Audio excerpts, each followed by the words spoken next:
Oras sa udyat, 14 minutos makalipas ang alas 8 ng umaga.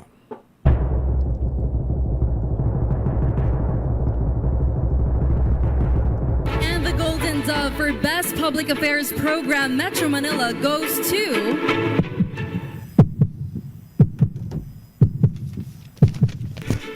Damdaming Bayan, DZRH. Programang nakikinig, programang inaalam ang masasabi mo, programang magbibigay ng tama at totoo para tama ang alam mo. Tara, usap tayo para malaman ang Damdaming Bayan. Live sa DZRH Radio, DZRH TV at DZRH Digital. DZRH Damdaming Bayan. Kasama sina Lakay Deo, Makalma at Sister L, Elaine Apit. DZRH Damdaming Bayan. Damdaming Bayan.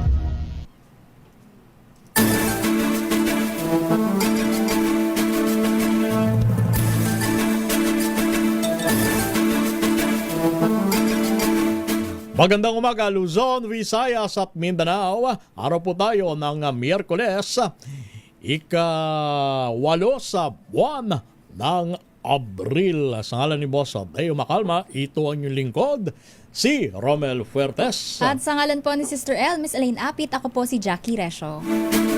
At welcome sa inyong programa, ang Damdaming Bayan.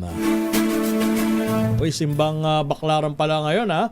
Baka nakakalimutan natin yung mga deboto ng simbang Baklaran. Isama po natin sa panalangin, of course, ang ating bansa. Sana po matapos na itong krisis na ating kinakaharap ngayon. Pero may development, Miss Jackie, mga kababayan, sa gitnang silangan, sapagkat ipinagpaliban po ni US President Donald Trump ang kanyang naunang banta na buburahin sa mapa ang Iran. At pinalawig ng 2 linggo ang kanyang itinakdang ultimatum para sa Iran. Naku, magandang development yan. Kahit paano, huhupa ang tensyon sa Middle East. Sana nga magkaroon na ng kasunduan itong dalawang bansang ito, no? Dahil hindi na biro, lahat tayo damay. At ramdam. Lahat talaga no? Lahat na ng bilihin, sabi nga, no, pag ang oil, ang langis, tagtaas, sunod-sunod na yan. Yes. At sana, dahil sa naturang development, ay kahit papano, kumalma din ang halaga ng krudo sa pandaigdigang pamilihan. Ang mangako naman ng Iran bilang reaksyon na kanilang bubuksan ang Strait of Hormuz. Oo, buti naman nagkaroon sila ng kasunduan kasi minsan sasabihin ni Trump na magtitigil putukan sila, pero ito namang Iran ang gagante.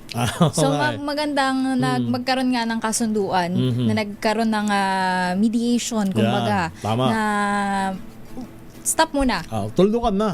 Ay, sana nga, pangmatagalan na yung kanilang gentleman's agreement na yan, na ititigil ng Amerika ang pag-atake sa Iran, kapalit naman ng commitment ng Iran na bubuksan ang Strait of Hormuz. Nang sa ganoon, lahat ng mga bansa na nag-aangkat ng langis ay matatanggalan ng tinik sa lalamunan. Ibig sabihin, walang magiging aberya sa transportasyon ng langis. Kahit pa paano. Kahit maluwag-luwag ng konti. A sigh of relief, ang sabi nga. Kaysa naman sa araw-araw kayo nagbobombahan dyan, araw-araw ang airstrikes, ay kahit kami mga maliliit na bansa, definitely ay naapektuhan ng bigmaan dyan sa Gulpo. Sa ibang balita naman, Jackie, naging abala ang magdamag ng kapulisan Kahapon. Dahil nga yung Safer Cities Initiative ng DILG ay Ayan. pinatupad na nga. Bawal ang mga nagiinuman sa kalye. Bawal ang mga kahit yung mga walang nakahubad na Yung lalaki. nakatopless. Oo. Nakatopless. Bawal din. Ang init daw kasi. Ayun Pero wag naman po kasi nasa labas po kayo. At saka maging desente naman po Tama. tayo. Hindi Oo. sa tayo nagmamalaki sa ating estado, pero hindi maganda talaga no? Sa isang komunidad na makikita mo May nakahubad. yung mga lalaki pag-alagala, lalo na sa 10 oras ng gabi. Tsaka hindi rin talaga maganda lakay yung parang ginawa na halos na extension ng sala nila yung kalsada. Syempre hindi naman maganda po yun. Mama. Syempre abala din po yun sa mga dumadaan. Tsaka delikado po sa inyo. Ayun. Paano kapag may dumaan pong sasakyan nakahilata ko yun sa kalsada, nagiinuman. Okay Wala na lang ngayon naman. yung wala na ngayon yung tinatawag na pamorningan. Di ba? Ano yun lakay? Yung mula pagkagat ng dilim hanggang sumikat ang araw, nandun pa kayo, nag-uumpukan habang Sino yung nagiinuman. pinaka makakatagal, Ayan. makakadami ng tagay ba yun? Yun ba yun lakay? At maging yung implementasyon ng curfew para sa mga minor de edad ay mahigpit na rin ipinatutupad. Actually, matagal na yan eh. Oo, sa dapat. mga barangay, di ba? Oo, meron talaga eh. Kaso nung mga late no lakay, ang dami ko rin nakikita mga bata na Tama. pasado alas 10, alas 11 na, nasa labas pa ng bahay. Medyo nakakatakot din at para sa kanila, sa kaligtasan nila, no, dapat magkaroon din talaga ng curfew. Tama naman yun. Pero kung tutusin, alam mo, Miss Jackie, mga kababayan, kung tutusin, hindi na kailangan ng kautusan mula sa Department of Interior and Local Government Kasi doon pa lang sa mga barangay, dapat mahigpit na yung ipinatutupad. Hindi ba? Lalo na yung curfew para sa mga minor de edad. Dapat doon pa lang sa level ng barangay, may stricto na yung ipinapatupad. Nang sa ganun maiwasan ang aksidente sa lansangan, lalo na, or karahasan, lalo na sa alanganing oras. Pero siguro ang para sa akin, ang unang-una din dapat talagang nag-monitor o nagbabantay sa mga bata yung mga magulang yung sa bahay. Kasi kami noon, may curfew din talaga kami lakay. Pag pasado alas 9, wala ka pa sa bahay, magpapaliwanag ka na. Siyempre. Sabihin nyo na mahigpit ang inyong mga magulang, pero yan ang dapat gawin lalo na sa mga panahon ngayon. Pero talagang napakadelikado ng panahon. Tingnan mo yung nangyari sa Tondo, Maynila. Nakita mo ba yung panibagong nag-viral sa social Hindi media? ko ata nakita yun. Yung balita isang ba yun? babae na nakasakay ng motor, hinold up ng dalawang lalaki. Kitang-kita sa CCTV. Diyan sa kabaan ng Road 10. Nasa Alanganing motor. oras. Nasa sakay na motor yung babae. Actually, dalawa raw sila na babae. Yung isa, nakatakbo. So siya lang ang naiwan. Siya ang na-corner nung dalawang hold-upper na parehong Siya ang armado nakuha ng baril. Mabuti na lang. Ay madaling na aresto yung dalawang kolokoy na yon. Nako. Kung ikaw yung kamag-anak ng babae na hinold up, ewan ko kung ano magiging pakiramdam mo. Manggagalaiti siguro. Talaga. Biruin mo, nagmamakaawa yung babae. Oo. Pero hindi pa rin pinatawad. Tinutukan ng patalim at lakman sasaksakin pa nung magtangka yung babae na wag ibigay yung kanilang hinihingi. Pero syempre, nanaig yung takot ng babae. Ibinigay din. Oo. Kaysa naman na ikaw naman tama. yung buhay mo naman ang maging kapalit. Ang good news nga, wala pang 24 oras. Ayun, naaresto na. At sa galit nga ni Mayor Isko Moreno dahil hinarap sa kanya yung dalawang suspect na yun na hold-upper sa galit ni Mayor Isko, hindi niya na pigilan na magmura in front of the camera Oo naman kasi lakay. Isang babae na nasa motor. Ano bang, dalawa pa kayo, no? Dalawang lalaki pa. Ano bang kalaban-laban ng isang babae sa dalawang lalaki, ano? In the meantime, labas muna tayo ng ating impilan na Miss Jackie at papasukin natin ang report mula sa palasyo ng Malacanang. Pangulong Marcos inaasahang mag-aanunsyo ng mga pulisiya na may kinalaman sa fuel excise tax. Pero ang hinihintay ng taong bayan yung desisyon sana ng presidente kung tatapyasan o ipagpapaliban ang pagkolekta ng excise tax sa langis. Alamin din natin kung ano na ang development dyan sa pamamagitan natin kasamang si RH number 14, Maringlet Narciso. Maringlet, magandang umaga. Good morning, Romel, Jackie. Inaabangan ang mga bagong polisiya na ipatutupad ng pamahalaan na bahagi pa rin ng pagtugon sa epekto ng patuloy na pagtaas ng presyo ng langis. Batay kasi sa abiso ng palasyo, ngayong araw mag-aanunsyo si Pangulong Ferdinand Marcos Jr. ng may kinalaman sa fuel excise tax.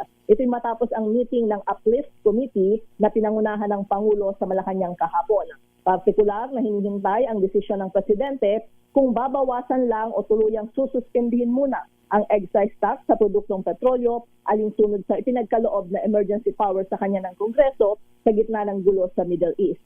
Sa pulong kahapon, ipremisinta sa Pangulo ang rekomendasyon ng DBCC patungkol sa excise tax sa langis. Ito si Lep Narciso para sa DZRH, una sa Pilipinas, una sa Pilipino. Maraming salamat, Maringlet Narciso, Miss Jackie. Samantala nga Lakay, yung pinag-uusapan natin yung langis nagtaas, pati nga yung LPG. At dahil nga doon ilang karinderya sa Pasay City nagbawas na ng takal sa ulam dahil sa mahal na LPG. Diyos ko, Tinapay nagmahal na ng 5 pesos hanggang 10 piso. Magkano? Yung tinapay mula nagmahal na siya. 5 piso hanggang 10 piso na siya, Lakay, ang isang tinapay. Pambira. Yan kasing laki lang ng kamao ng sanggulan tinapay. Magkano na? Bale, Mario Joseph. Oo, nagbago ba yung size? Baka mamaya lumiit pa lalo. Kasi yung iba naman, hindi sila nagbago ng presyo, pero lumiit. Pero, nabawasan. Oo, yun yung naging kapalit nung pag hindi nila pagbago ng presyo. Kung sa bagay, hindi mo rin masisisi yung mga panadero yung may mga may-ari ng bakery. Kasi yung kinukuha nila raw materials, mataas din. Oh. Alam nga naman magnegosyo ka para malugi. Yun nga Sige. Ayun, alamin natin ang update ang sitwasyon dyan sa Pasay City. Mula kay RH15, Miss Giselle Dragafort. Miss Giselle. Jackie, Lakay Romel, dahil sa mahal na presyo ng LPG ngayon, ilang karinderya na dito sa Pasay City yung nagbawas na lamang ng takal sa kanilang ulam. Ayon sa tindera ng isang kainan na si Pin, wala silang ibang magawa kundi bawasan yung dami ng gulay na inihahain sa kanilang customers. Bagagkasaan niya wala nang bumili sa kanila kung magtataas presyo ngayon. Pero kung magmamahal pa raw yung LPG, itataas na nila yung presyo ng gulay sa 45 pesos mula sa 35 ngayon, habang 75 hanggang 85 naman sa karne mula sa 70 ngayon. Lugi na kasi nila sila sa pagsipa ng LPG sa 1,630 piso mula sa dating mahigit 780 piso lamang, pero 3 hanggang 4 na araw lamang sa gamitan. Una na nilang itinaas sa 12 yung kada takal ng kanin mula sa dating 10 piso dahil naman sa pagsipa ng presyo ng pangunahing butil. Pero kung talagang mapipit-pit daw sila sa nagtataas ang presyo ng mga bilihin, mawawalan daw sila ng choice kundi itaas na rin ang lahat ng kanilang mga paninda. Pakinggan natin. Bawas na lang sa takal, pero 35 pa rin na yung isang serve. Siguro ma'am, pag tumaas na rin yung mga gulay, kasi ngayon mababa pa naman yung aming bilhin sa gulay doon sa palengke. Pero kapag ka po tumaas na yung Ay, taas na rin. 1,630. Dati, Ano lang, 780 lang ma'am. Oh, ang laki ng tinaas. Sobra kalahati na. 11 kilograms yun. Ma'am, for this lang, 3 to 4. Ang damit ko. Yung aking mga paninda kung tataasan ko kasi sa LPG ang mahal na Sobrang taas na ng LPG. Samantala, kahit yung tinapay sa isang paniderya rito, nagmahal ng mula 5 hanggang 10 piso kada balot, partikular yung tasty na mula 50, 60 pesos na ngayon. At yung monay naman na mula 30 pesos, 35 na yan ngayon. Pero yung pandesal nananatili sa 2 piso kada piraso at hindi pa rin daw nila nililiitan. Sa takot naman na masimot yung kanilang mga suki at wala nang kitain. Ito si Giselle Ricoport para sa DZRH, una sa Pilipinas, una sa Pilipino. Maraming salamat, Miss Giselle. Ricafort. Kung yung mga medyo malalaking kumpanya umaaray. paano What pa sila? more kung Oo. itong mga karinderyang ito. Yung mga Di ba? maliliit na panaderya, di ba? Tama. Paano pa sila Oo. makakasalba sa krisis na ating kinakarap? Siyempre, sariling diskarte na lang para makasurvive. Oo, yung iba nga, dahil ayaw nila magtaas ng presyo, binabawasan.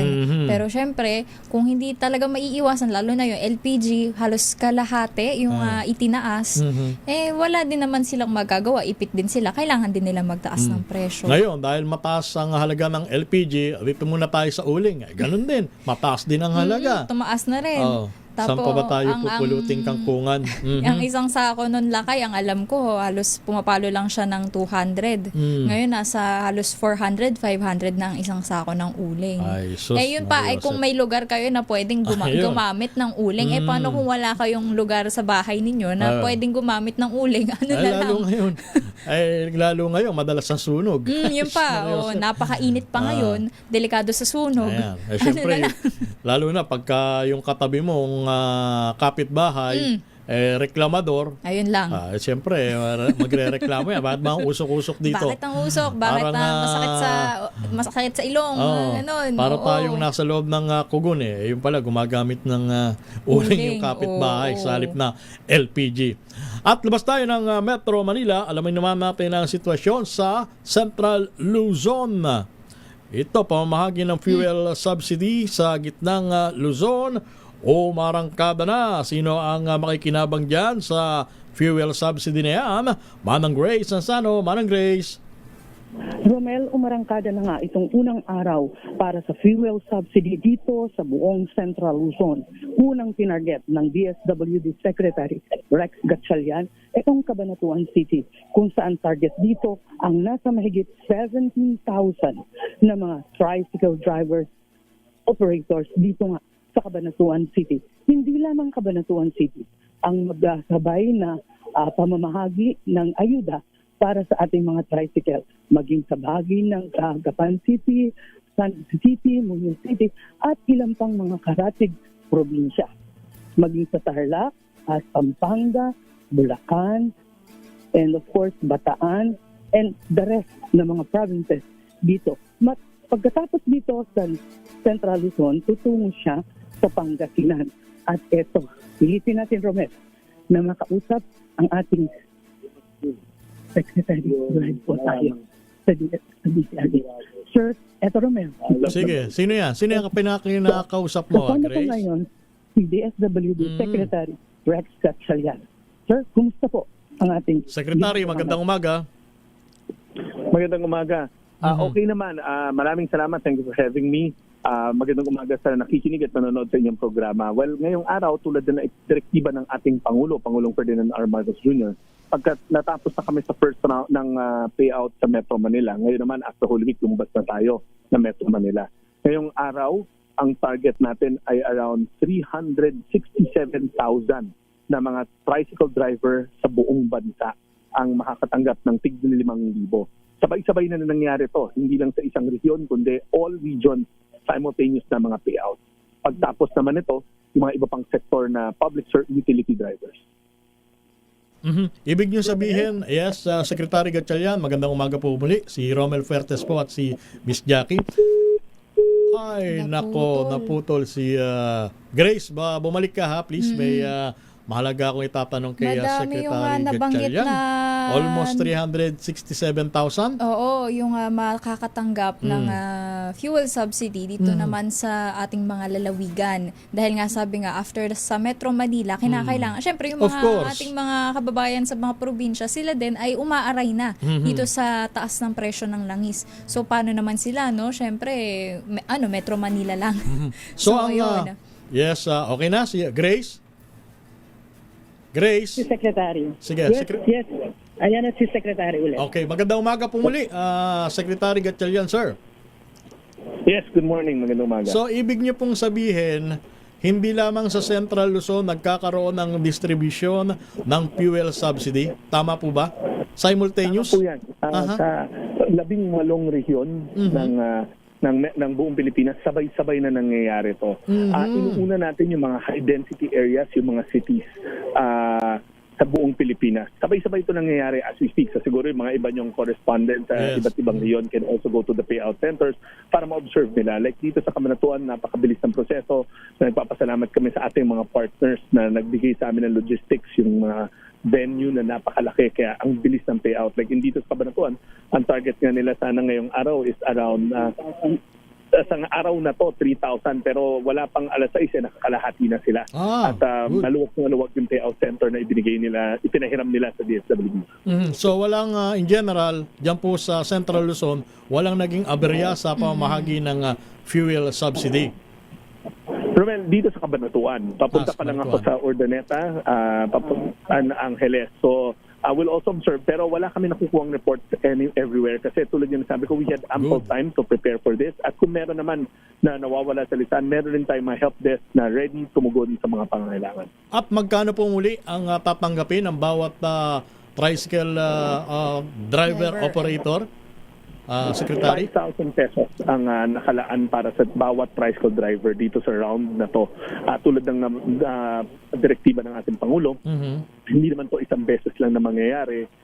Gusto ng ating Pangulo, tuloy-tuloy ito na tulong pinansyal sa ating mga super at sa ating mga driver at riders. What about, Secretary Gatchalian, if I may ask, what about yung mga jeepney driver sa labas naman ng Metro Manila? Kakasubmit lang ng LTFRB ng listahan kahapon ng alas 5. Sinusuri na namin, pero lahat yan mabibigyan ng tulong pinansyal in the next week or so. Hindi na to tatagal kasi nakolate na ng LTFRB yung listahan ng jeepney drivers, TNBS, and taxi delivery service. So, bago po matapos ang buwan ng Abril, mabibigyan naman. Tapos na tayo dapat for the first round for all sectors in Metro Manila and outside Metro Manila. Ay, very good, So ito po ay, Secretary, first round pa lang po.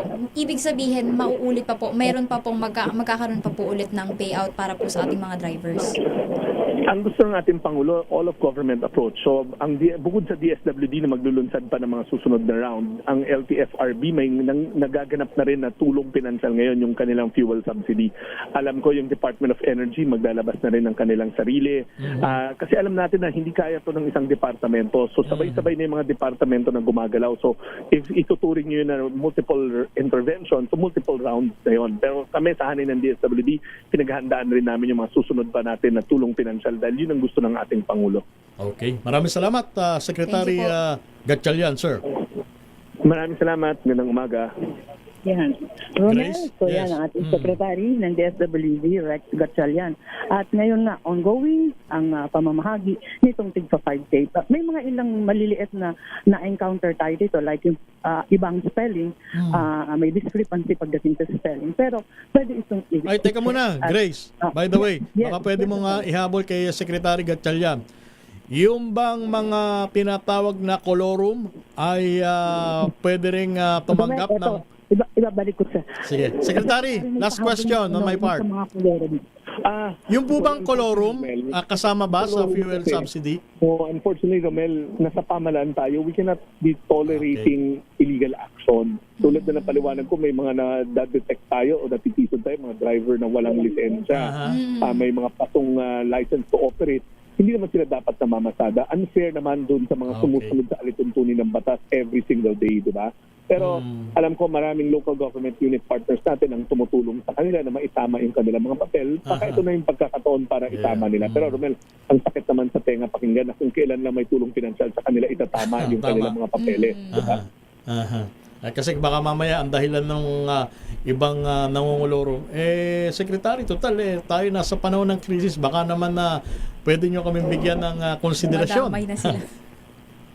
Well, tulad na nasabi ko, aantayin ko ang ating mga local government units, kanilang mga regulator na itama yung mga papeles nila. Kasi yun ang, doon ang hudyat Ang listahan ng tricycle drivers ang galing sa mga local government units So talagang nasa sa kanila yan. Pero ako dati akong mayor, masakit naman doon sa mga sumusunod sa batas na unfair sa kanila. Baka yun naman ang magalit sa akin. At baka next time wala na sumunod sa batas kasi pare-parehas lang pala sumunod ka sa batas o hindi ka sumunod sa batas.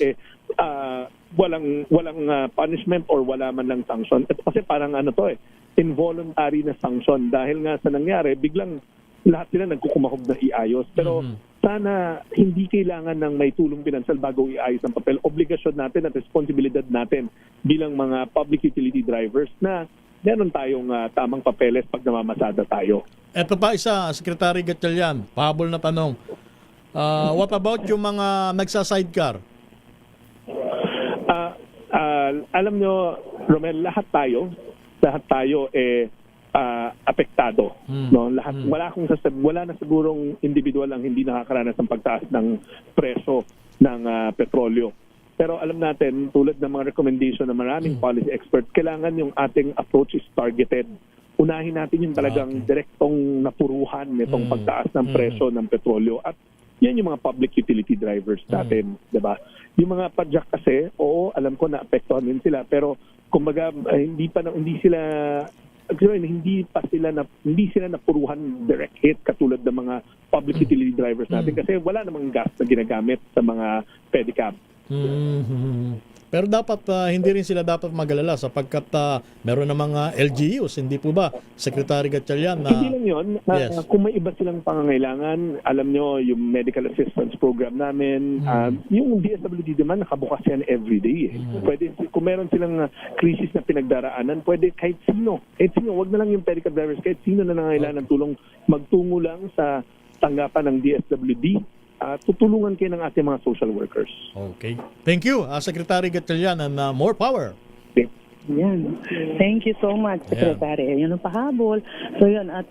so saan dediretso si Secretary Gatchalian after nyan sa Cabanatuan, Grace? Yes. Hanggang mamaya-maya, lilipad naman siya patungo Abaylands hanggang Angeles City. At doon nga, tutunguhin din niya doon yung payout. At mula Angeles City, punta siya ng Pangasinan. Okay. So yun, ang ating update sa araw na to. Mamaya, tutungan naman tayo doon sa Harvest Festival dito sa Cabanatuan City, kung saan inaasahang darating naman si DA Secretary Chu Laurel. So yan muna ang ating update. RH25, Grace Vera Santano. Una sa Pilipinas, una sa Pilipino. Maraming salamat, Manang Grace Santano. Yes, Jackie? Yun nga, tama naman yung sinabi ni Secretary Gatchalian, wag naman na yung mga kolorum, ayusin nyo muna yung mga papeles ninyo bago kayo makakuha ng ayuda. Dahil, syempre, unfair. Very sa mga unfair naman sa mga lehitimong driver ng public utility vehicle. At saka yung mga makakakuha po ng payout ngayon, meron pa po sa mga jeep, yung mga inuna lamang ngayon yung mga tricycle drivers and operators. Sa mga susunod na araw naman po yung mga PUV, yung mga jeepney drivers, kayo naman po ang susunod. Meron pa rin po kayo sa mga nasa mga lalawigan. Ayun. At narinig natin ang pangako ni DSWD Secretary Rex Gatchalian. Ang target ng gobyerno, maging tuloy-tuloy ang distribusyon ng fuel subsidy. So, inaasahan natin na after na makapagbigay ng ayuda or fuel subsidy ngayong buwan, masusundan pa ito hanggat hindi bumabalik sa normal ang sitwasyon. At saka hindi lamang din po ang DSWD ang humahanap ng paraan para makatulong, pati po ang iba't ibang ahensya ng pamahalaan ay meron din pong ginagawang hakbang para po makatulong sa ating mga bayan, lalo na po sa mga nasa transport sector. Meron tayong 17 minutos bago sumapit ang alas 9 ng umaga. Ang oras na yan ay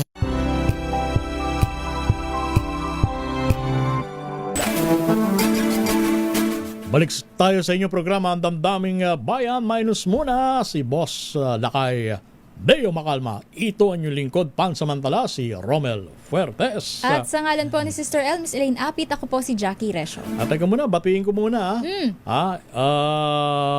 Nanonood pala sa ating programa si Rick Reyes. Good morning po. Don Rick Reyes.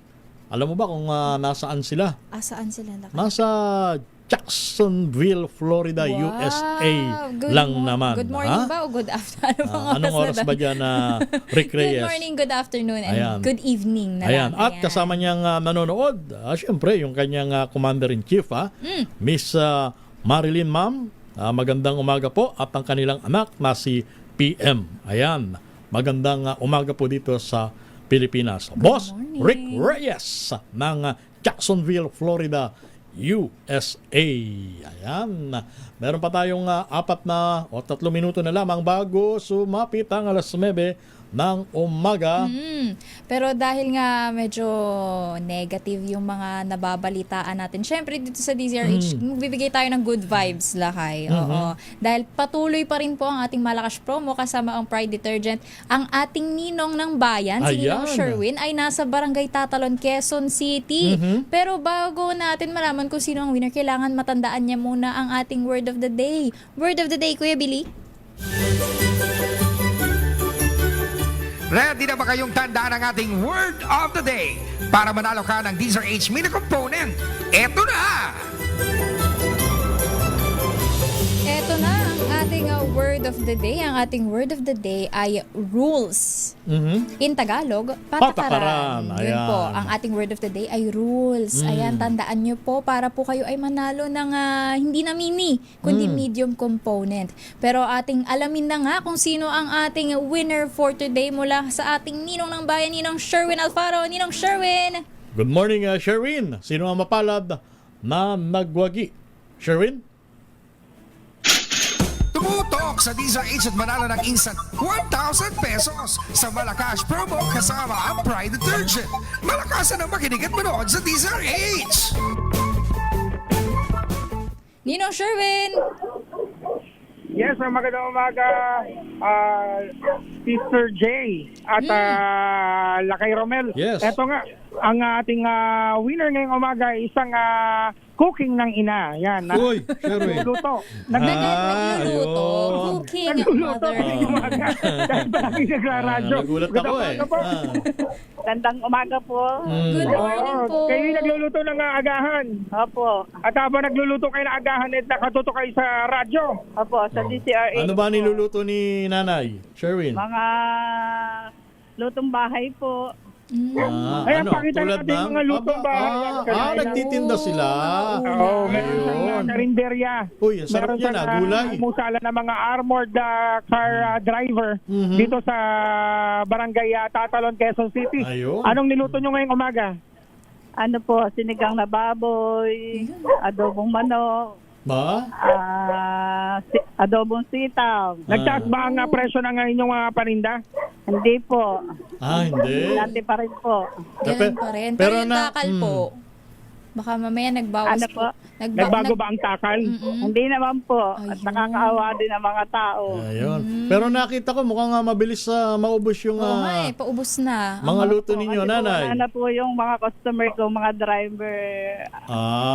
Ng mga armored vehicle, oo. Diyan po nag-aagahan sa inyo, Nanay. Halos maubos na yung ulam di ba, Nanay? Wala na po. Magliligpit na nga po sana ako eh. Ayun. Di sa hapon. Natsempohan pa, oo.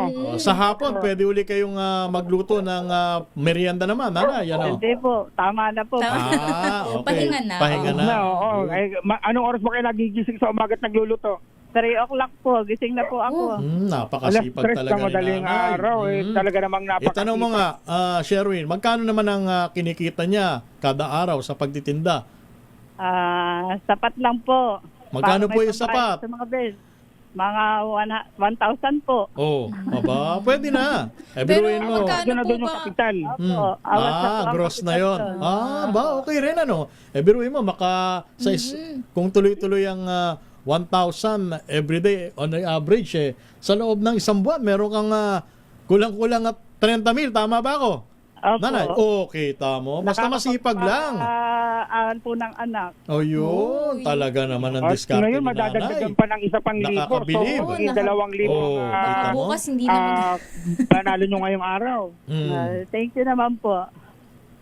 Yan ang diskarte, Sherwin. Wala pa po yung premyo. Wala pa binibigay. Hindi tulad nung mahirap yung panayang reklamo natin, hindi natin gayahin si Nanay.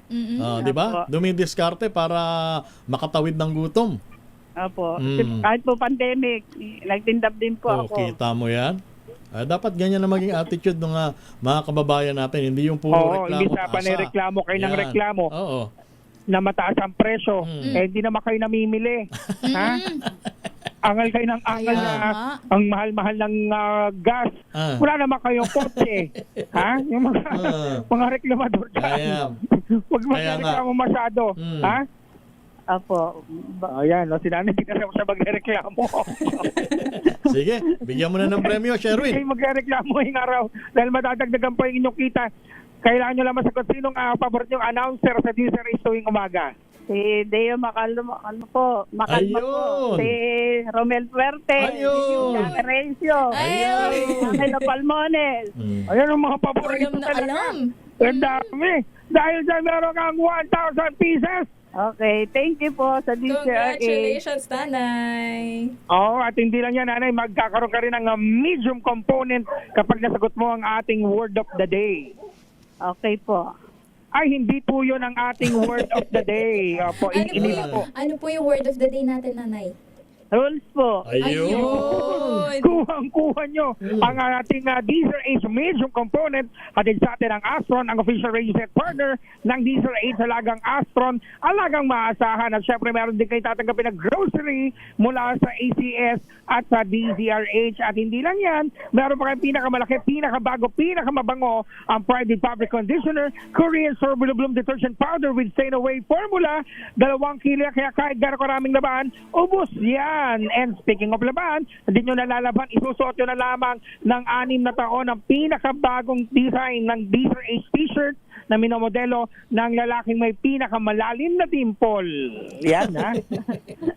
Thank you po sa Pride. ACS. O, tsaka yung kanya palang mister. Ayan, Nanay, yun yung mister nasa likod. May panawagan, tatay. Halika kayo dito.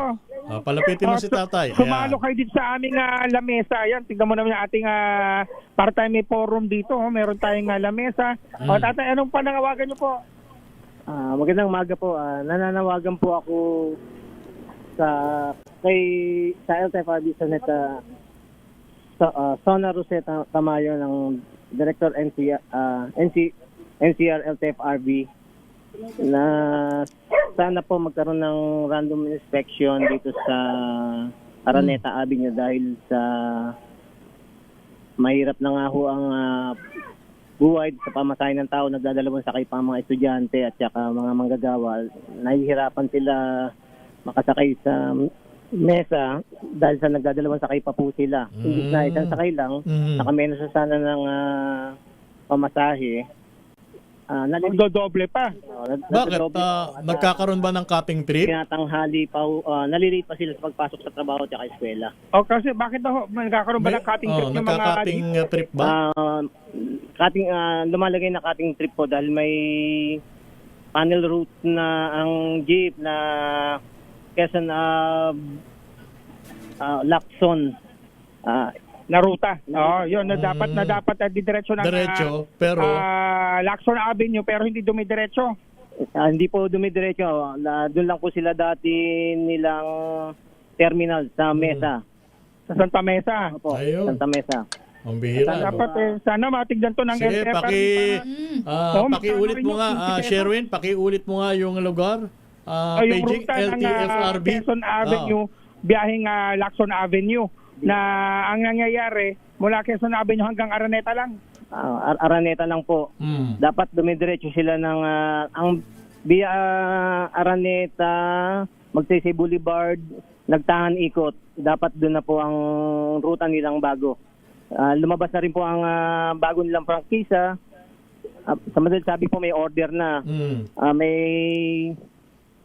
utosan na ang LTFRB. Opo. Pero hindi sinusunod ng mga driver. May ano na rin po taripa. Kompleto na po. Kaya lang lumalabas na cutting trip pa rin ng mga jeep.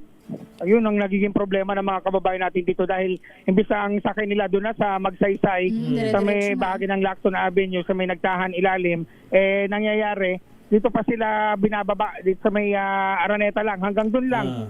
Sa dati pa rin po, hindi pa rin nila binago na dapat na dumiretso na sila. Diretso na sana. Ay, sumunod na kayo. Ano pa hinihintay nyo? Ha? Sana po mag-random inspection po ang LTFRB. Yan na. Dapat mga Paging LTFRB, LTFRB, oy. Hawak nyo ang beat. na magpunta kayo dun sa beat ninyo para makita ninyo kung talagang sumusunod yung mga driver ng Quezon Avenue, Lacson Avenue na ruta na hanggang nagtahan dapat yung kanilang sasakyan. Pero pagdating sa dito sa may Araneta Avenue lamang, hanggang doon lang yung pasahero, kaya sayang yung pamasahe. Opo. Nagdodoble pa sila ng pamasahe. Okay. Ayun, no. Naku, salamat po. Buti na parating sa amin yan. Yun na nga po sana ang panawagan namin kahit po sa LTO. Sana po maging pareha sila magkaroon ng random inspection. Sige. Para sa mga mananakay o Lakay Romel. Malinaw yan. Ako, maraming Napapakinggan nila salamat tayo. Maraming salamat din po. Sana po Okay. matugunan ng LTFRB at LTO. Okay. Sige. Okay. Malinaw Naku, pa, malinaw. Maraming Oo. salamat po sa inyo. At syempre sa mga nais manalo ng 1,000 pesos, laging tumutong sa Diesel H. Baka ka na sa sunod nating winner sa Diesel H Malacash promo kasama ang Pride Detergent. RH number 6, Sherwin Bata Alfaro Diesel H. Una sa Pilipinas, una sa Pilipino. Maraming salamat, Sherwin Bata Alfaro. Labas ulit tayo ng ating impilan na Miss Jackie. Papasukin natin ng report mula naman sa Kamara de Representantes. Paano ka lang 200 pesos na wage hike na papanahon ng isa batas? Sino nagsabi niyan? RH number 12. Wala pa si Manang Mickey? Unahin Sige, muna ikaw. natin yung report ni Edniel. Restaurant na migay ng libreng pagkain sa mga tsuper na apektado ng krisis sa Marikina. Good news yan. Good Samaritan. Sige. Alamin natin ang detalye mula kay RH52, Edniel Parosa. Edniel. Edniel. Magandang umaga. Edniel. Naputol ba ang linya ni Edniel? Magandang balita ito. I-establish lang natin yung sapagkat linya. sa gitna ng kinakaharap nating krisis, ay meron pa rin mga Good Samaritan. Isang restaurant ang namigay nga ng mga libreng pagkain sa mga tsuper natin. Anong restaurant kaya yan, no? Sana dapat gayahin din yan ng iba pang establishmento at sa kabila na nakakaluwag naman. Sa kabila to ng pati rin naman yung mga restaurant medyo naghihigpit ng sinturon dahil yung LPG nga ay nagtaas din ng presyo. Pero ito and yet meron pa rin mga ganitong Good Samaritan may na mga kababayan tayo umuusbong sa gitna ng krisis. Nagbibigay tulong sa ating mga kapwa. Andyan na ba si Edniel? Okay na ba ang linya? Kahit pa paano malaking ginhawa yan sa mga tsuper na apektado ng krisis sa syudad ng Marikina. Okay na si Edniel Parosa. Edniel? Yuhu! Palit ka ng linya. Palit tayo ng telepono. Kakaroon lang ng konting technical difficulties ang ating mga lines ngayong umaga. Pero ayan ang isang restaurant nga. Sana gayahin po ng ating mga kababayan. Dahil malaking tulong din po yan sa mga tsuper, lalo na yung mga tsuper natin na yung gasolina. Meron nga Lakay ang nag-viral online yung isang video na isang jeepney ang tumirek sa gitna ng daan. Hindi dahil may sira, dahil naubusan na ng diesel. Tapos ang 400 pesos o umabot na 400 pesos niyang diesel, isang galon. Yun lang yung naibili niya. Dahil nga 400 lang yung meron siyang pera, 400 lang, isang galon lamang po ng diesel ang naibili niya. At tapos napakahina pa ng biyahe. Tapos hindi rin sila nagtaas ng pasahe. Bawal magtaas ng pasahe. Hanggang 13 pa din ang pamasahe sa mga jeepney. Pero ayun nga, yung ating mga kababayan, yung ibang mga jeepney drivers ko, hindi na kumakain sa isang magdamag na pamamasada dahil yung kikitain nila imbis na yung syempre yung pangkain sana nila, iuuwi na lang nila sa kanilang mga pamilya. Kaya itong balitang ito ni Edniel, magandang balita. Okay na si Edniel Parosa. Edniel? Wala pa rin. Ano nangyayari sa linya natin? Sa ating mga linya. Talagang nakakalungkot ang sitwasyon ng mga driver. Karamihan dyan, tulad nga naman binanggit mo kanina, nagpapalipas na yan ng gutom para lang may mauwi sa kanilang iba, tubig pamilya. Na lang, kasi sobrang init din po ngayon. So yung tubig na lang talaga yung kanilang pananggala sa init at sa gutom. Paano na lang yung ating mga Nakakahabag kababayan? kung makikita mo yung mga driver, yung bang sa isang sitwasyon nakakita ko, siguro kakatapos niya lang ng maghulog ng boundary. Yung bang binibilang niya yung take home niya, puro barya. Ako po. Yun na nga Lakay, puro barya na lang ang naiiwan ng Binibilang ating mga niya kababayang tsuper. ang inuuwi niya sa pamilya niya para makatawid ng gutom, hindi ba't nakakadurog ng puso? Kaiyak lakay yung mga ganong sitwasyon. Maghapon kang nasa lansangan, nasa bilada ng araw, napakahina ng biyahe, at pag-uwi mo ng bahay na, dipasan ka na ng gutom. Nagbabanat ng buto, nagsisipag tayong lahat, pero parang kulang pa rin para sa kanila. Sana talaga matapos na tong crisis na to. Dagdagan natin ng panalangin. Kawawa naman ang ating mga kababayan. Okay na si Edniel Parosa? Aha. Natawag muna tayo ng ibang Okay na si Edniel Parosa. Edniel, magandang umaga. Sa iyong magandang balita. Edniel. Magandang umaga, Romel at Jackie. Alam nyo, daan-daan ng food packs at hot meals itong naipamahagi. At inaasang madadagdagan pa sa mga sunod na araw. Wala rito sa Trinings Kitchen Stories. Nabahagi ng kanilang inisyatiba nakapagbigay ng libreng merienda para makaagapay ang mga public utility at delivery riders ngayong panahon ng krisis sa produktong petrolyo.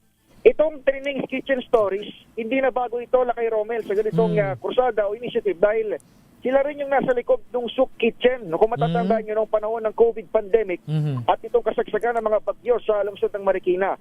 Kaugnay nito, kasama natin sa ating linya. Pinuntahan natin ngayong umaga, kaya lang mamaya hapon para ulit yung start na kanilang pamimigay. Pero makakausap natin ngayon ang founder ng Trinings Kitchen Stories, si Chef Jason Maulit. Chef, welcome mo sa DZRH. Good morning. Magandang umaga, Chef Jason. Good morning. Good morning, po, Chef. Sarado pa po yung trainings ngayon. Unang-una, Chef, sino ba may-ari nitong Trinings Kitchen Stories? Ako po, yung founder and chef. Si Trining po yung lola ko po. Nung panahon ng pandemic, tinamaan po siya. So, yung start po talaga ng pagluluto namin para sa mga kababayan natin, nagsimula po siya as gratitude campaign for frontliners nung na-hospital si Mama Trining. Tapos kinailangan po naming humingi ng tulong, nag-fundraise po kami at nabigyan po tayo ng generosity ng ating mga kababayan. So nung namatay po siya, natakot po ako na yung family recipes hindi na namin magawa dahil hindi siya nakasulat. So nagtayo po ako ng restaurant na yung family dishes po at saka yung mga niluluto ni Mama Trining po yung ginagawa namin. Tapos kapag panahon po ng bagyo at saka panahon ng krisis, nagiging soup kitchen po kami para makatulong ng kaunti sa mga kababayan natin. So hindi pala ito unang beses na ginagawa ninyo, Chef Jason. Sa tuwing merong krisis, ganito ang ginagawa nyo ng pagtulong or inisyatibo? Yes, sir. Opo. Kasi naranasan din po namin yung pagtulong naman sa amin kahit mga strangers, mga hindi namin kilala. Tumulong nung panahon na kami yung nangangailangan. Ang pangako ko po kay Mama Trining noon, pag nagkaroon tayo ng pagkakataon na tayo naman ang makapag-share ng biyaya, gagawin din po namin para sa mga kababayan natin. In other words, ibinabalik nyo lang yung blessings na inyong tinanggap. Yes po. Kahit na mahirap din para sa mga restaurant. Sobrang tumaas na po yung presyo ng lahat ng mga raw materials, pati kami po, yung mga gasolina rin po.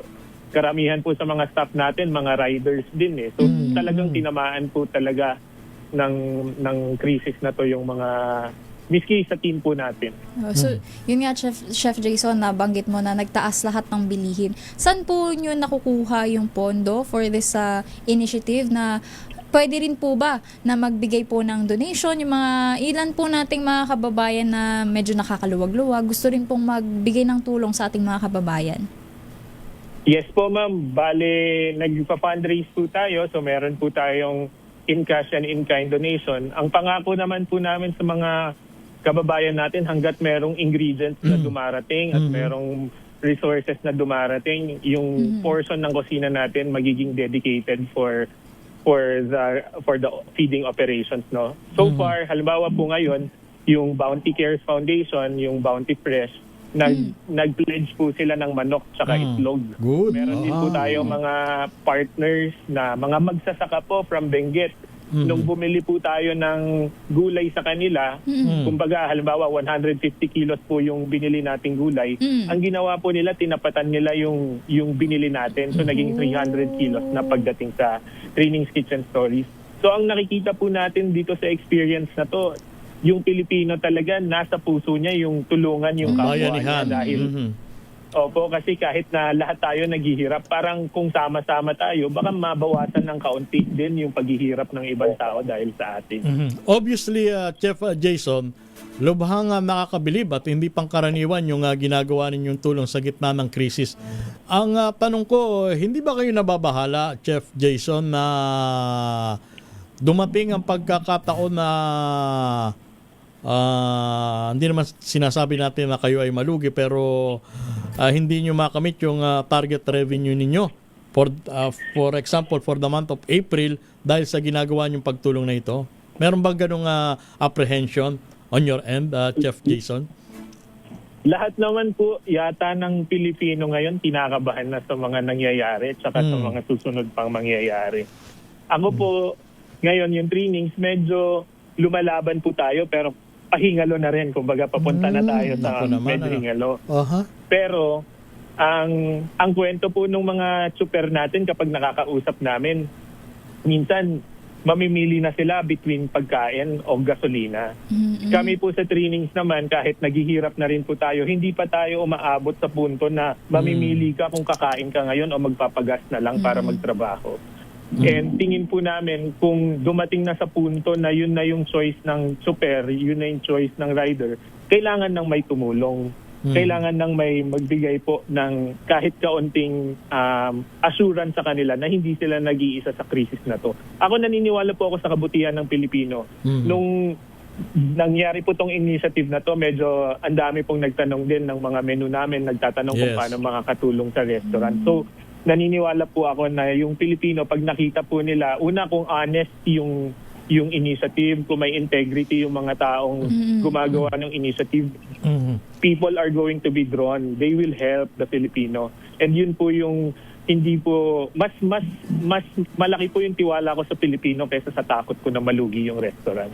Sana po mas madami pa po ang maging katulad nyo. Siya po magdadagdag tayo ng mga araw kung saan mamimigay pa tayo nitong mga libreng pagkain para sa mga super natin.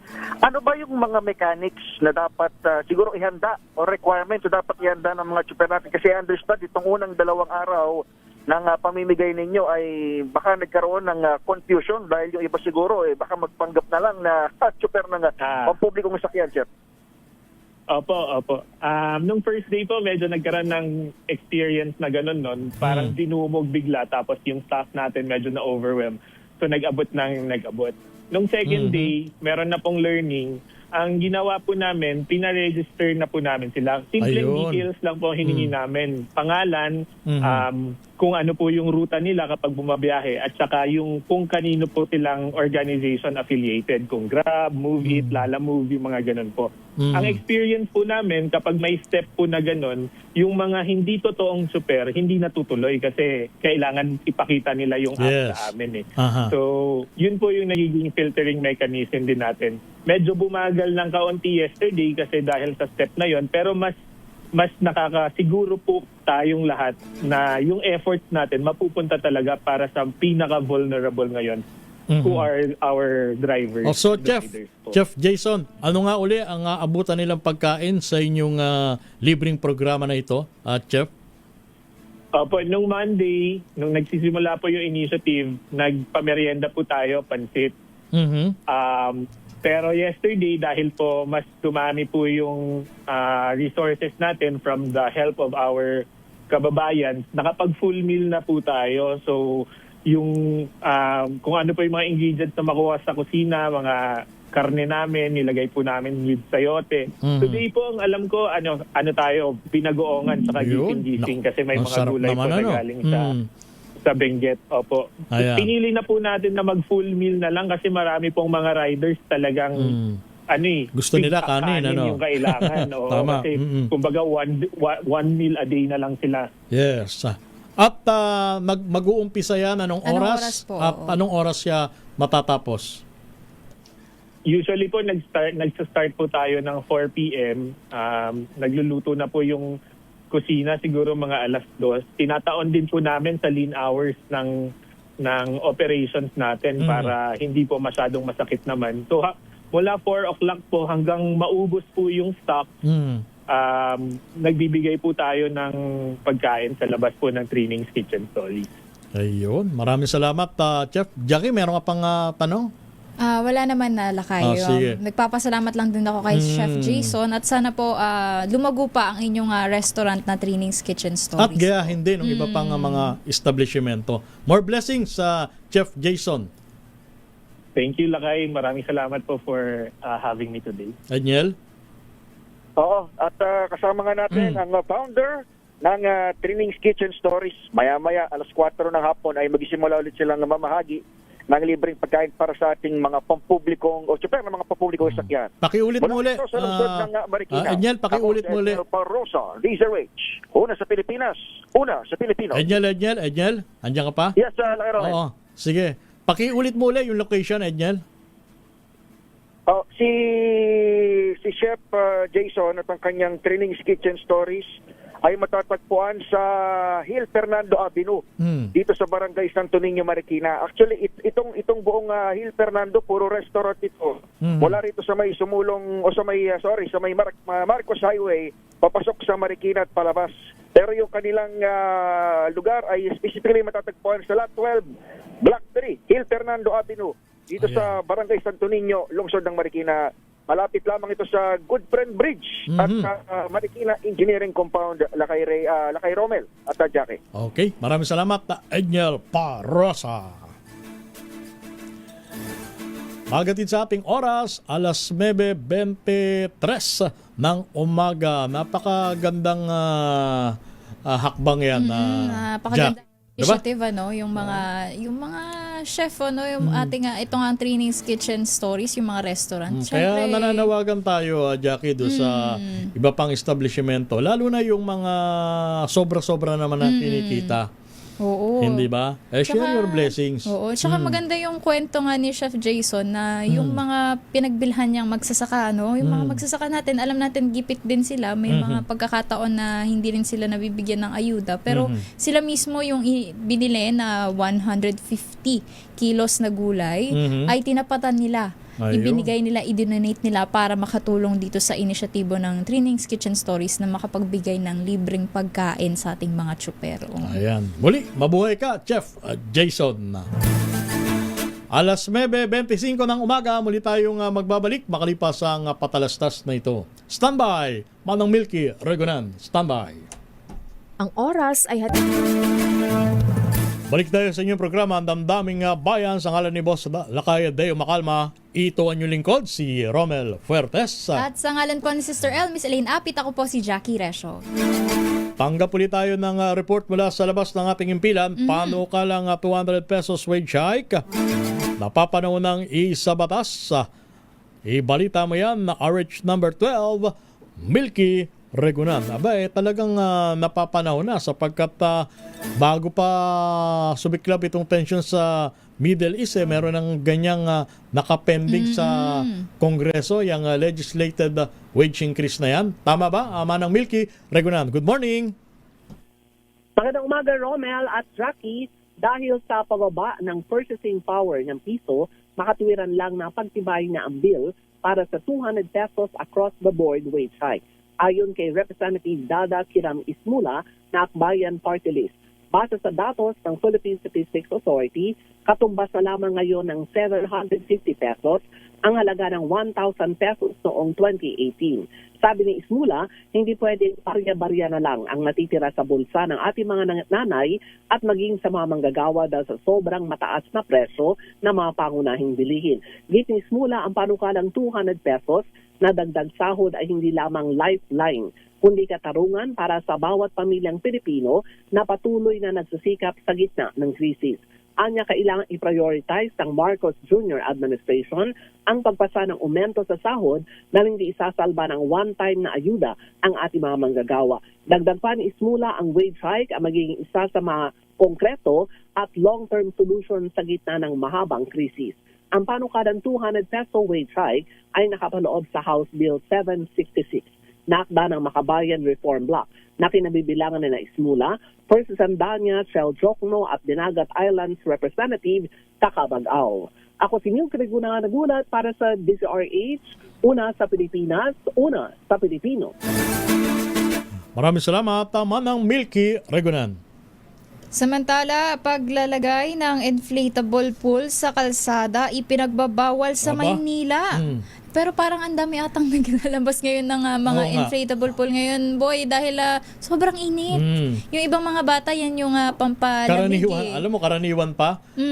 Nilalagay doon mismo sa bilad ng araw, di ba? Kung talagang nakatutok ang araw, doon nila nilalagay. Doon nila ibibilad alamin nga natin ang detalye mula kay RH29, Boy Gonzales. Boy! Jackie, Romel, bawal na kayong maglagay ng portable pool sa kalsada. Dahil ang Maynila ay nagbabala. Ang Manila Police District sa mga residente sa Maynila hinggil sa posibleng kasong kakaharapin ng mga maglalagay ng portable swimming pool at tent sa mga kalsada. Ayon kay Lieutenant Colonel Ronald De Leon, hepe ng Rahabago Police Station 1, nagdudulot ng sagabal sa daloy ng trapiko ang mga napanggit na aktibidad at maaaring magdulot ng panganib sa mga motorista at pedestrian kahit pa ginagawa ito tuwing weekend. Bagamat kinikilala ng pulisya ang layunin ng ilang residente na magpalamig dahil sa matinding init ng panahon, iginit na pwede na may mga umiiral na mga ordinansa at batas na dapat sundin, lalo na kung naapektuhan ng kaayusan sa pampublikong lugar.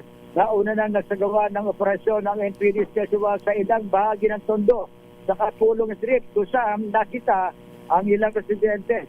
Ang nakita at katikitan dahil sa iba't ibang mga paglabag, kabilang sa mga paglabag ang paglalagay ng inflatable at improvised na swimming pool sa kalsada, hindi tamang pagtatapon ng basura at paggamit sa lansangan bilang kusina. Mga gawaing itinuturing na delikado at nakakaabala sa publiko. Kaugnay ito, sinabi ng NPD na paigtingin pa araw-araw ang kanilang pag-ikot sa Tondo, Katuwang, ang mga opisyal ng barangay at mga tanod upang mapanatili ang kayusan at kaligtasan sa mga lansangan. Ito si Boy Gonzales para sa DZRH, una sa Pilipinas, una sa Pilipino. At saka, Boy. Yes. Hindi ba libre ngayon ang mga public pool, swimming pool sa Maynila? Hindi na lang sila magpunta. 6 okay up 7. Bawat district meron. Kaya kung gusto nga dahil sa may panahon, tag-init na, doon na lang sila mag-swimming. Yung mga pamilya at open naman yun ayon kay Mayor Isko Moreno Domagoso. Kaya kasi delikado pa pag sa kalsada, daanan pa ng mga truck, lalo na yung katulong. Yang nakitang yan sa video sa kahabaan ng ng Kapulong Street.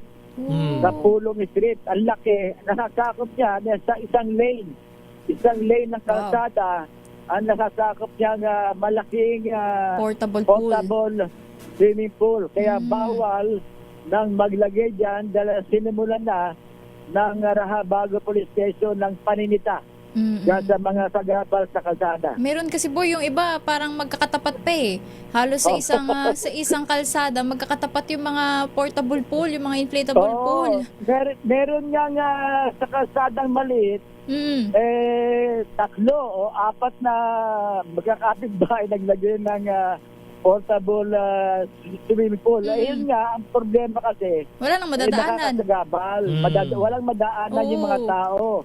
Kaya ang Manila LGU, meron na mga itinalaga na mga swimming pool na pwede magtungo lalo na ngayong tag-init. Or kung hindi naman sila interesado or hindi sila mahilig sa swimming pool, ang gusto lang nila parang makalanghap ng maayos-ayos na sariwang hangin, pwede naman silang tumambay dyan sa Manila Bay.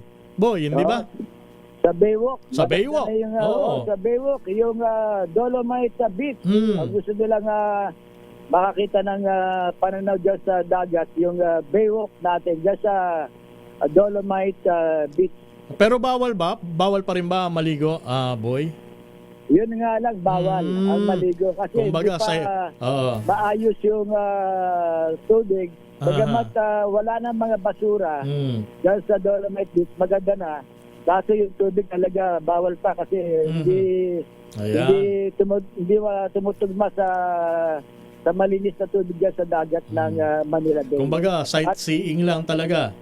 Oo, pero kung talagang tag-init, mainit, gusto mong maligo, mag-swimming. Diyan ka nila sa mga bawat district ay meron naman mula District 1 hanggang District 6, may mga public swimming pool. Public swimming pool dyan sa mga lugar na yan.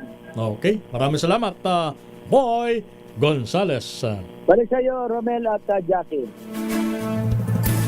Lalo ngayong kasagsagan ng summer, sigurado dadagsain niyang or dinadagsa na yung Manila Bay, yung Dolomite Baka Beach na rin yan. siguro kaya naglagay ng inflatable pool yung iba dahil hindi na magkasya doon sa swimming pool.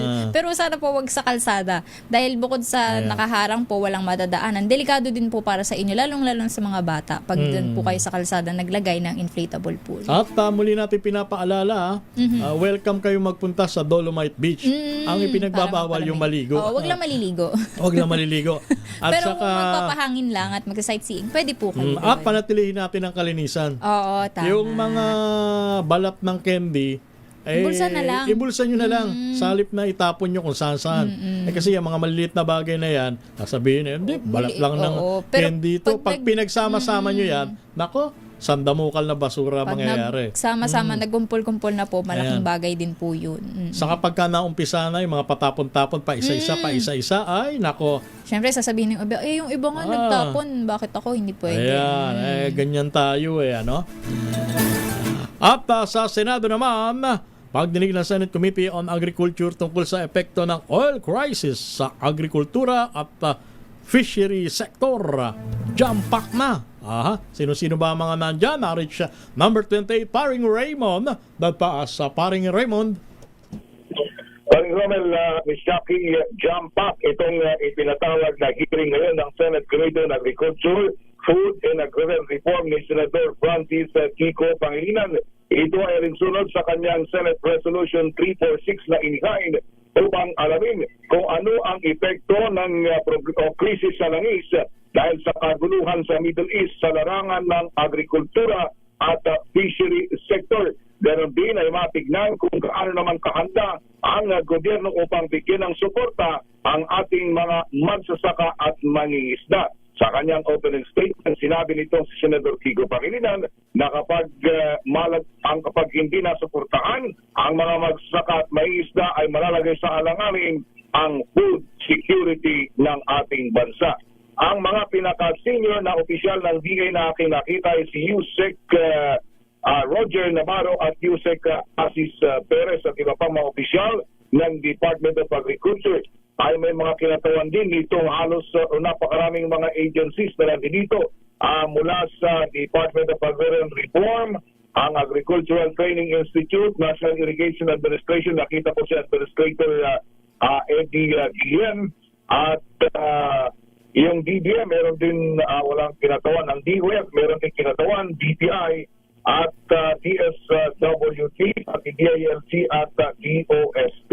Yung ibang mga agencies o maliban doon sa mga government agencies ay iba't ibang mga organisasyon naman ng mga negosyante ang nakita natin dito at mga civic and non-government organizations sa larangan ng agrikultura at sa larangan naman ng fishery sector. Kasama ngayon ni Senator Kiko Pangilinan na kumaharap sa mga bisitang itong napakarami ngayong umaga ay si Senator Bam Aquino. At ating babantayan kung anong magiging kainatnan ng pagdinig na ito dahil umaaray na nga ang lahat sa presyo ng ating mga bilihin, lalong-lalo na sa pagkain dahil sa epekto naman ng presyo sa krisis sa langis. Mula sa Senado, ito si RH20 Raymond Advance para sa DCRH. Una sa Pilipinas, una sa Pilipino. Maraming salamat, Paring Raymond at Pass. May report ka pa dyan, Miss Jackie? Wala na lakay. Alam mo, nakalulungkot, Miss Jackie, sapagkat sa harap ng kinakaharap nating krisis sa ngayon, ay meron pa rin mangilan-ngilan or I should say marami pa rin ang nagagawang magpakalat ng fake news. Oo. Kaya naman kahapon ay personal na nagtungo ang pinuno ng Presidential Communications Office, si Secretary Dave Gomez, sa Naghain ng Department kaso of Justice para ireklamo ang isang social media page na nagpapakalat ng fake news tungkol sa status ng energy crisis ng bansa. Magkakaroon ng lockdown. May nabanggit Sa isang na lockdown. post, nakalimutan ko lang yung social media page na yun. Parang hindi ako nagkakamali yung Malasakit News Pilipinas. Yun eh. Ata yung diba? page na yun. Yun ang inireklamo. Sapagkat yung pahina na yun ay nagpapalaganap ng mga peking impormasyon na nagbibigay panic sa ating mga kababayan. Na kesyo magkakaroon daw ng lockdown, titigil daw ang supply, ay mga ganun ba? Na ang layunin, malinaw pa sa sikat ng araw, lumikha ng panik at takot sa mga kababayan. Yung mga nasa likod ng ganyang FB page na yan, sana naman makonsensya kayo. Kung di kayo makatulong, wag na kayo makapinsala. At sana din, once and for all, turuan ng leksyon ang mga nasa likod ng fake news. Tsaka yung ating mga kababayan din, paalala po sa mga social media, pag hindi po tayo sigurado sa source, kahit ano pa man yan, yung mga kahit mukhang legit yung PubMat, wag po nating i-share. Basta hindi tayo sigurado, nagdadalawang isip tayo, nagdududa tayo, wag na po natin i-share dahil kakalat pa lalo yung maling impormasyon.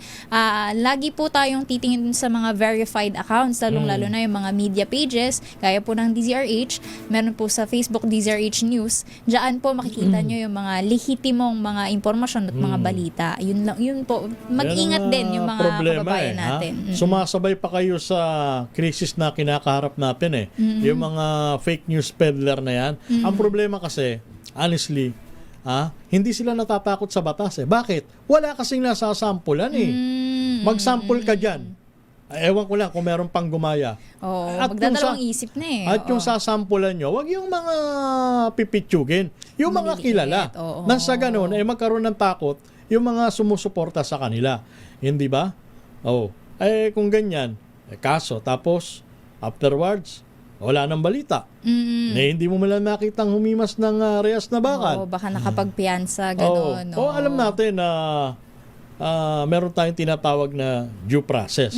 Siyempre, hindi rin dapat ipagkait yan.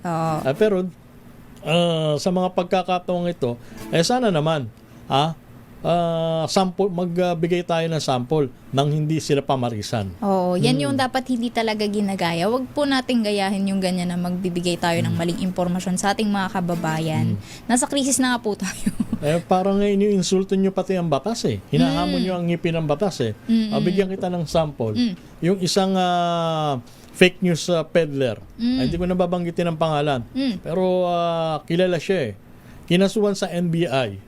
Dahil nga sa nagpapakalat ng maling impormasyon tungkol sa kalusugan ni Presidente Bongbong Marcos Jr. Pumunta sa NBI, inireklamo. Alam mo ba, after that, nag-post pa siya na parang wala pa. Parang as if ang gusto niya mensahe, wala pala kayo NBI. Eto ko, nakakalaya. Nakakapag-post pa rin. Nakakapag-post pa rin ako. Pagka ganyan, wala talaga tayong patutunguhan. Lalaganap talaga ang fake news. Meron tayong 11 minutos bago sumapit ang alas 10 ng umaga. Standby, Val Gonzalez, standby. Ang oras na yan ay hatid sa inyo.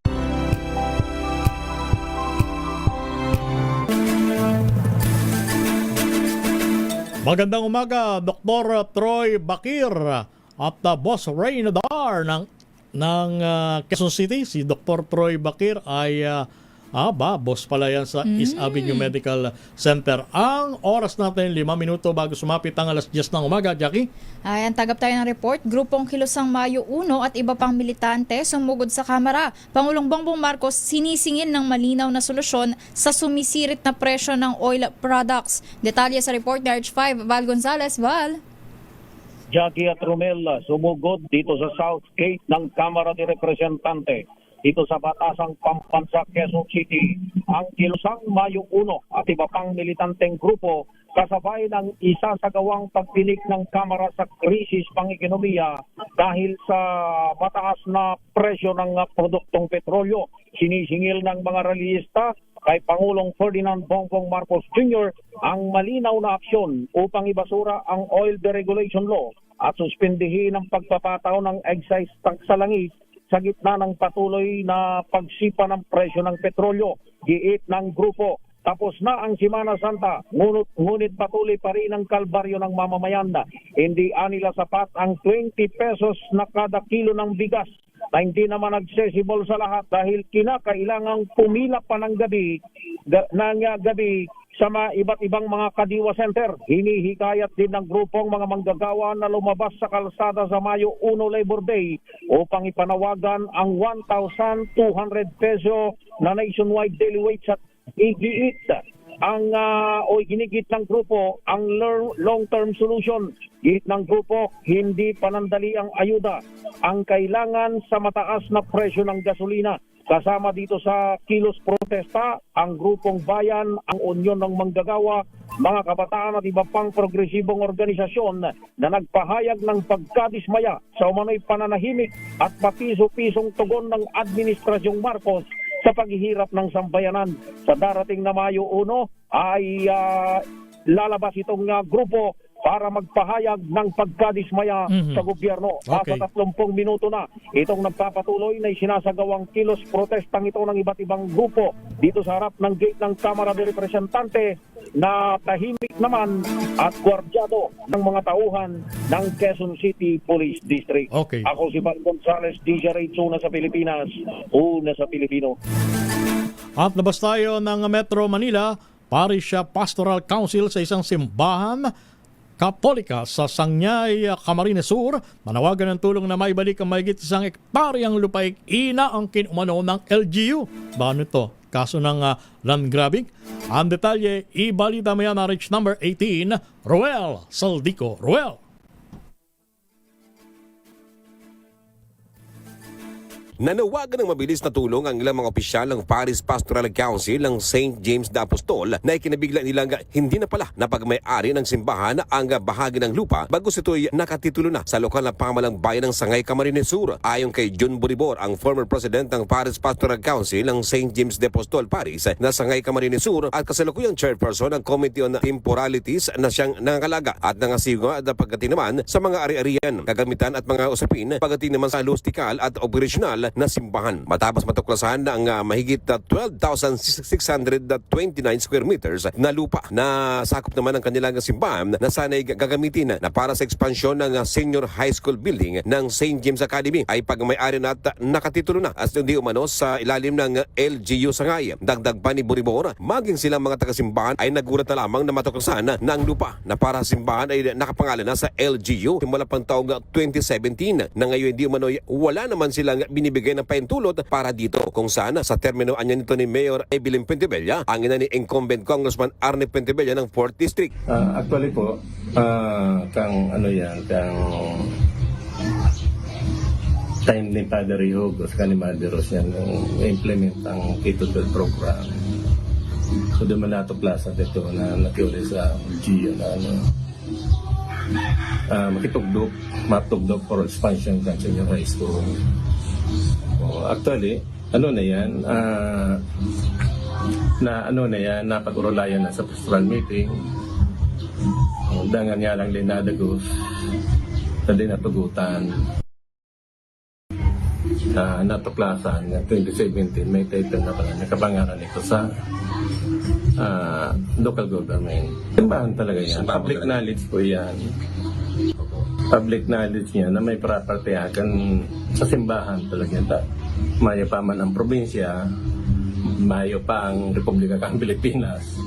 Ang simbahan niya na kan 1864 pa simbahan. May letter pa itong Congressman Felix Pentebella na may letter of intention na itong portion ka ito gusto niyang bakalon. Pero dahil tinugutan kang simbahan yan. So may mga response sa simbahan na tinugutan.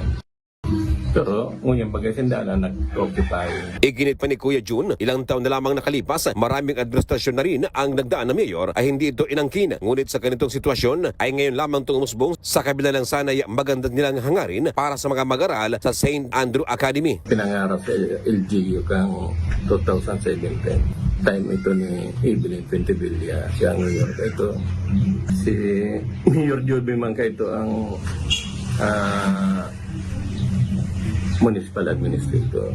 Kadako naman naging mayor diyan, naging mayor San Felipe, naging mayor si Dating Briones, naging mayor si Becky Briones, pero day inangkin niya na ipangaral sa lokal na gobyerno. Nung time lang na Evelyn na ano yan. Daway sa'y mahapot mo dyan mga gurangan ng isa sangay sa simbahan at pasorte na yan. Sa kabila ng mga ito, ang Paris Pastoral Council ay taimtim na niniwala na ang lupa na di umano'y inangkin ng LGU Sangay ay may mabalik pa sa tunay na may-ari nito at yun din ang simbahan. Ang simbahan, haloy nang nakatugdok yan. Mayo pa kita, mayo pa si Aguinaldo, mayo pa si Bonifacio. Ang St. Pandoro de Apostol Paris, yan na yan nakatindo. Dapat talaga itong number ng English. Taraman ninda yan. Ever since aram ninda yan, paraper ka hanggang simbahan. Kung sa simbahan yan, dapat ibalik ninda sa simbahan. Sa Paris Pastoral Council, kaya po hantag dahil siyempre maiskan kita sa katotohanan. Sa kabuuan, sa kabilang suliranin na kinakaharap ngayon ng simbahan, sila ay nanatiling matataga at bukas sa pag-asa at mga legal na hakbang na magbibigay ng kaliwanagan sa tinatahak nilang katotohanan. Samantala, wala pa naman pinapalabas na pahayag ang LGU Sangay, kaugnay naman ng kumakalat ang social media ng mga public documents o kung naman sa usaping lupain na pagkamay-ari ng simbahan. Mula dito sa Bicol, ito si RH18 Roel Saldico, una sa Pilipinas, una sa Pilipino. Maraming salamat na Roel Saldico at sa pamagitan ng report ni Roel, kami magpapaalam pansamantala sa ngalan ni Boss Deo Macalma. Ito ang inyong lingkod, si Romel Fuertes. At sa ngalan po ni Sister L, Miss Elaine Apit, ako po si Jackie Resho. At susunod na programa ni Miss May Binauan, oras natin 3 minuto makalipas ang alas 10 ng umaga.